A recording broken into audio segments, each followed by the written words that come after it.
Hello students, तो कैसे हैं आप लोग। उम्मीद करता हूं बहुत अच्छे होंगे। तो आज से हम लोग बाबर की पूरी सीरीज स्टार्ट करने जा रहे हैं। मतलब इस सीरीज में हम बाबर के पूरे इतिहास को आपके सामने रखेंगे। ऐसा इतिहास जो शायद आपने पढ़ा भी हो और बहुत सारी ऐसी चीजें जो आपने बिल्कुल भी पढ़ी नहीं होंगी। तो बाबर के जन्म से लेकर बाबर की मृत्यु तक का पूरा इतिहास हम आपके सामने रखने वाले हैं। तो इस सीरीज में सबसे पहले हम बात करते हैं कि जो ये बाबर था, इसका नाम था जहीरुद्दीन मोहम्मद। बाबर इसका उपनाम था और इसका जो जन्म है वो 14 फरवरी 1483 को हुआ था। कब हुआ था? इसका जन्म 14 फरवरी 1483 को हुआ था। ये फरगना का रहने वाला था। मतलब इसका जो जन्म स्थान था वो कहां का था? फरगना। फरगना आज के समय पर तुर्किस्तान में स्थित है। ठीक है, तो ये जो फरगना नाम की जगह है ये आज के समय पर तुर्किस्तान में है। तो ये बाबर 14 फरवरी 1483 को पैदा हुआ था और ये फरगना का रहने वाला था। अब एक बात समझ लेते हैं। बहुत सारे इतिहासकार ये बताते हैं कि बाबर जो था वो मुगल था, जबकि ऐसा बिल्कुल भी नहीं है। बाबर मुगल नहीं था। बहुत ध्यान से समझने की जरूरत है। बाबर मुगल नहीं था। बहुत सारे इतिहासकार उसको मुगलों से जोड़ते हैं, जबकि अगर हम बाबर के पिता और माता की बात करें तो बाबर पिता की ओर से तैमूर लंका और माता की ओर से चंगेज खां का उत्तराधिकारी था। तो बेसिकली जो बाबर था वो तातार था, ना कि मुगल। इवन जो बाबर है वो मुगलों से नफरत किया करता था।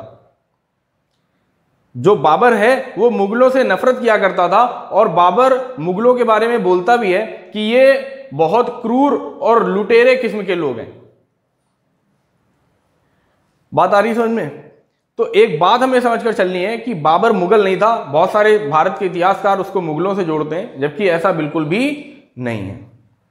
अब सबसे बड़ी बात कि जो इसके पिता थे वो फरगना नाम की जो जगह है जहां पर ये पैदा हुआ, तो जो इसके पिता थे वहां पर 50,000 वर्ग मील एरिया के क्या थे?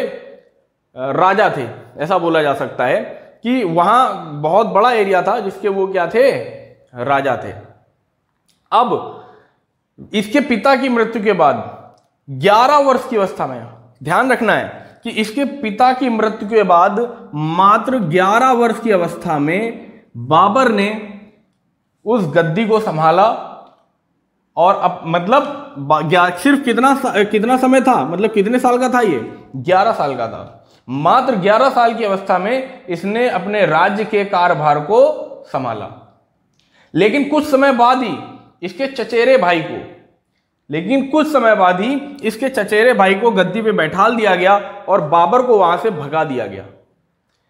सही सुन रहे हैं आप? बाबर को वहां से भगा दिया गया और इसके चचेरे भाई को गद्दी पर बैठाल दिया गया।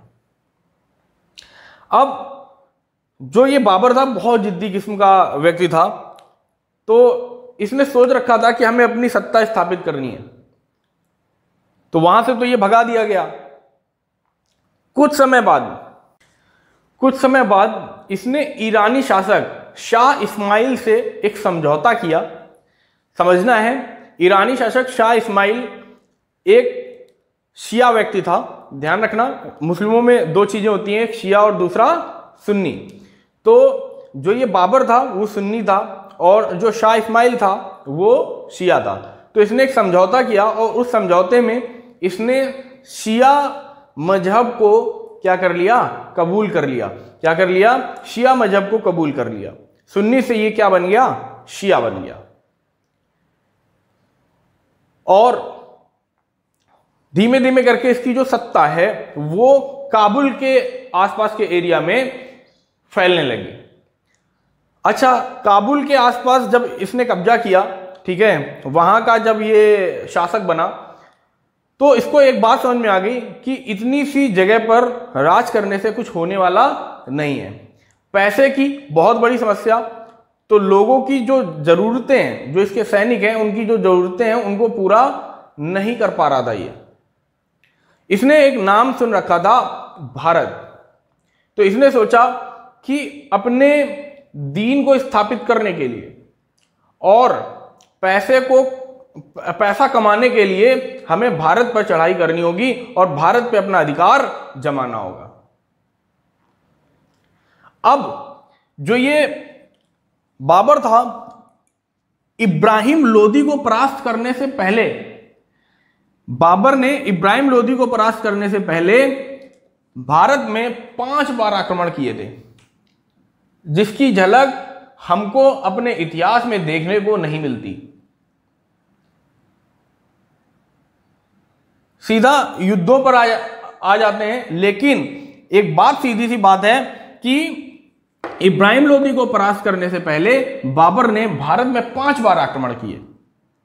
इसका पहला आक्रमण 1519 ईस्वी में हुआ था। दूसरा आक्रमण इसी वर्ष सितंबर में इसने किया, मतलब सितंबर 1519 ईस्वी में इसने अपना दूसरा आक्रमण किया। अब जैसे ये सिंधु नदी के पार हुआ तो इसका जो सामना है ना, वो सामना हुआ राजपूतों से। अब इसकी किस्मत बोल लें कि किस्मत इसकी इतनी खराब थी कि सामना भी किससे हुआ? राजपूतों से सामना हुआ। चंद से राजपूतों ने इसकी आधी सेना को समाप्त कर दिया। चंद से राजपूतों ने इसकी आधी सेना को समाप्त कर दिया और इसको दबे पैर भारत से वापस भागना पड़ा।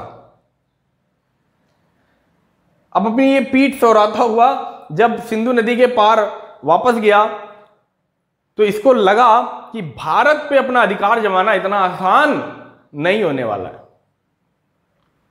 सोचने वाली बात है कि जो सपना देख रहा था कि भारत पे अपना अधिकार जमा लेंगे, लेकिन इसको समझ में आया कि भारत पर अपना अधिकार जमाना इतना आसान नहीं होने वाला है। फिर इसने दुगनी वेग से भारत में फिर से आक्रमण किया। इस समय एक बहुत बड़ी सेना थी इसके साथ में। तो सिंधु नदी के पास में ही एक गख्खर जाति का निवास है। गख्खर एक हिंदू जाति है, ठीक है। तो उसका निवास वहां पर हुआ करता था।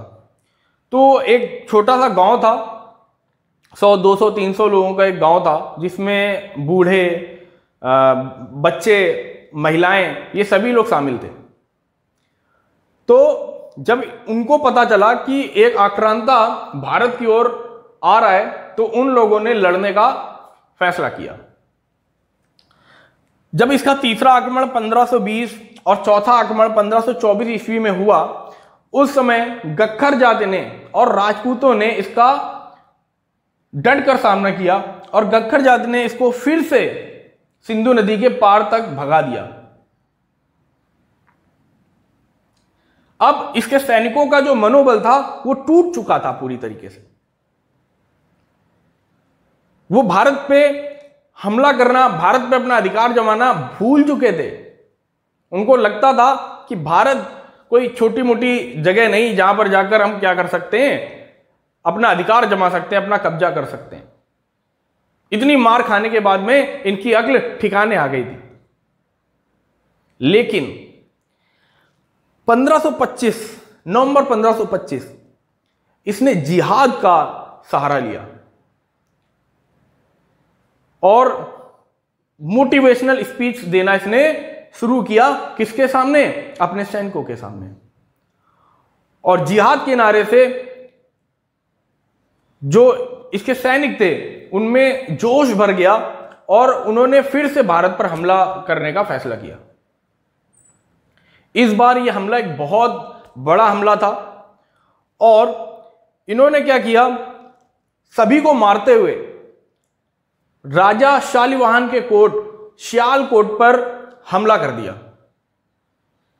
राजा शालिवाहन के कोट सियालकोट पर इन्होंने क्या किया, हमला कर दिया और उसे घेर लिया। और 22 दिसंबर, ध्यान रखना है, 22 दिसंबर, नवंबर नहीं, ये तो इसका आक्रमण था। 22 दिसंबर 1525 को इसने सियालकोट पर कब्जा कर लिया, उस पर अपना अधिकार जमा लिया। और ये 22 दिसंबर 1525 का दिन भारत के इतिहास में काला दिवस के रूप में मनाया जाना चाहिए, क्योंकि इस समय जो हिंदू थे उनके हाथों से ये क्या हुआ, ये सियालकोट पूरी तरीके से निकल गया, जो कि दोबारा कभी भी हिंदुओं के अधिकार में पुनः नहीं आया।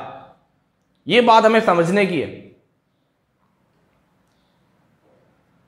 तो बाबर ने क्या किया था, दिसंबर 1525 में सियालकोट पे अपना अधिकार जमा लिया था। इसके पांव भारत पर आ गए थे, भारत पर पड़ चुके थे।